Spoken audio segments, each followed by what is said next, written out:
everyone, welcome back. Today is part 2 of our episode with Professor Lea Vandervelde. I'm Liz Tippett, a professor here at the University of Oregon School of Law. And I'm Jessica Brown, a Atwill here at the University of Oregon School of Law. During this portion of the video, we'll be speaking with Professor Vandervelde about the employment Atwill Doctrine. That's the doctrine that says that you can be fired from your job for any reason or no reason at a moment's notice. In 1865, Congress passed the 13th Amendment, which prohibited slavery, but it also prohibited involuntary servitude. The 13th Amendment guarantees your right to leave. But around the same time, there was a lot of pressure from corporate employers to figure out a way to gain some control back over workers. And the way they did that was, as Professor Vandervelde explains, through this doctrine known as the Atwill Doctrine. Professor, could you explain a little bit about what the Atwill Doctrine is? The Atwill Doctrine says that an employer can fire employees for any reason. Good reason, which would probably be just cause. Bad reason, which could be something mean-spirited or pernicious or despicable for that matter, or no reason at all. And that the employee can be fired on a moment's notice.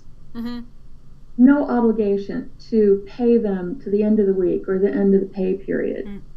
They can be marched off the premises that moment, that day. Okay, so where in history would you place the Atwill Doctrine? It dates back to the 1870s because we cannot find very much evidence for it before that. And that's post-Reconstruction. So that means it didn't come from Blackstone. Well, if it's not from Blackstone, where is it from? Horace G. Wood, in his treatise on master and servant. And what has his professional career been? He's been an attorney for the railroads. The other is Payne versus Western and Atlantic Railroad, which itself is a railroad case, where the railroad is arguing that they have the ability to fire their workers for any reason, good reason, bad reason, or no reason at all.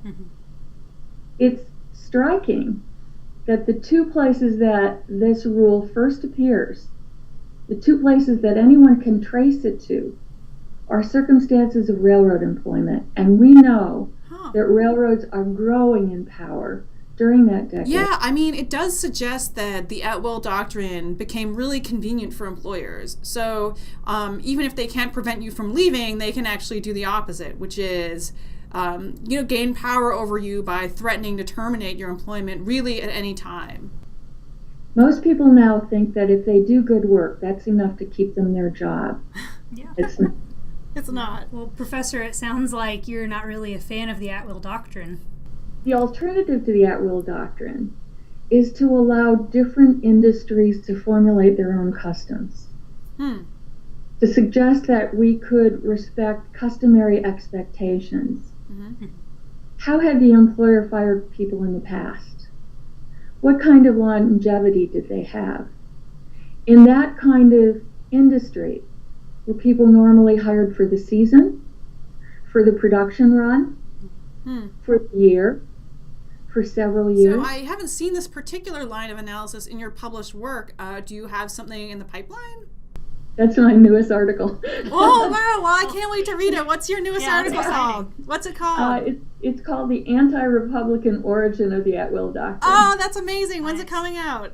I'm not sure. Okay. Well, I'm sending it in today, and we'll see. We'll see fantastic. How fast it moves into print. That concludes part 2 of our discussion with Professor Lea Vandervelde. Please remember to subscribe if you want to see part 3. Wait, what are we doing? Is part it part 3? Part 3. Part 3 is coming. We're part 3. Okay. We're part 3. Okay.